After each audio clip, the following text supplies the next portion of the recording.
আমি হইলাম জিএমবি মামলা দিয়ে নিছে, আমাকে 54 চালান দিছে, প্রমাণ করতে পারেন। সেদিনের কান্না যদি একবারও আল্লাহ কবুল করে, একদিনের, এই জীবনে যতদিন যাবে ওই 15 দিনের মতো কান্না, 15 দিনের মতো যে আবেগ নিয়ে আল্লাহরে ডাকছি আর কাঁদছি, জীবনেও আর হবে না। যারা এই অন্যায় কাজ করে আমাদের উপরে চাপানোর চেষ্টা করেছে, আমাদেরকে অত্যাচার করেছে, আমাদেরকে জুলুম করেছে, আজকে তারা সেই মহা ভাগীরথীরা কোথায়? আজকে সেই ভাগীরথীরা চকিদারের খাতায় আর জীবনে নাম লিখতে পারবেন ইনশাআল্লাহ। আমরা তো বন্দি জীবন কাটিয়েছি। বন্দি জীবন মানুষের জীবনে একটা ভয়াবহতা লক্ষ্য করা গেছে। প্রথম যেদিন গেছি আমদানি রুমে তো জেলখানায় কিন্তু বাথরুমের কি নাই, দরজা নাই, খোলা। সেখানেই পায়খানা করতে হবে, ওখান থেকেই আপনার পানি আনতে হবে, খেতে হবে, অজু ওখানেই হয়, গোসল তো নাই। এশার সালাত আজান হলো, নামাজ পড়লাম। তা আমাকে জুব্বা দেখে মনে করছে হুজুর, বড় হুজুর, তো ওনাকেই দেই। তা আমি নামাজের ইমামতি করলাম। সালাতের শেষে সবাই একটু বসবেন, ঠিক আছে, সবাই বসলো। তা আমি বললাম, ওই যে কর্নারে বসে যারা লুডো খেলতেছে ওগুলো বন্ধ করতে, এই বন্ধ। ওই পাশে কর্নারে টিভি চলতেছে, এইটা বন্ধ। যে সব ডেকে আনা হলো। ওই রুমের যিনি লিডার, কেরানীগঞ্জ ভারী ঢাকা, আনা হলো তাকে, সবাইকে। তা আমি 20 মিনিটের বক্তব্য দিলাম। তা আমার বক্তব্য 20 মিনিটের পরে আমাদের শোয়ার পালা, রাতের খাবার তো আগেই দিছে, ও তো খাই নেই। তো এবার আমাকে বলতেছে, হুজুর আপনি আমার বিছানায় আসেন। ও কয়, আমার বিছানায় আপনি আসেন, আমার বিছানায় আপনি আসেন।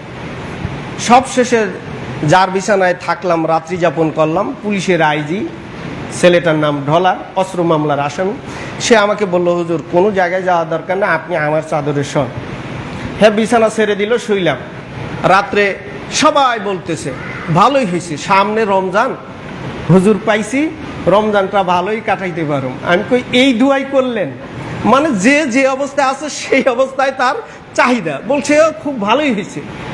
আমি কই, এখনো রমজানের 15 দিন 16 দিন আছে, আর আপনি দোয়া করতেছেন যে আমি যেন রমজানে থাকি আর আপনাদের সাথে রমজান কাটাইতে পারি, খুব ভালো হইব। এরকম একটা খারাপ দোয়া করলেন। আমি আপনাদের জন্য দোয়া করলাম আল্লাহ যাতে আপনাদের বিপদ থেকে বাঁচায় দেয়, আর আপনারা কইলেন যে হুজুর জানি রমজানও থাকে। পরের দিন আমদানি রুম থেকে গেলাম, ছেলে নিয়ে যাওয়া হলো। ডাকাত, চোর, খুনি, আমি ছাড়া আমরা 4 জন এক রুমে। তন্মধ্যে আমি হইলাম জিএমবি মামলা দিয়ে নিছে, আমাকে 54 চালান দিছে, প্রমাণ করতে পারেনি। নরসিংদীর একজন, আর 360 বছরের জেল হয়েছে, 30টার উপরে মামলা। কয়, তারপরেও কয় যে হুজুর একদিন বের হব। আপনি চিন্তা করছেন কেন? আমি যদি বের হওয়ার চিন্তা করি তে আপনি পারবেন না? ইনশাল্লাহ বের হয়ে যাবে। যেদিন বের হইলাম, একেবারে বের হয়ে আসলাম জেলখানা থেকে,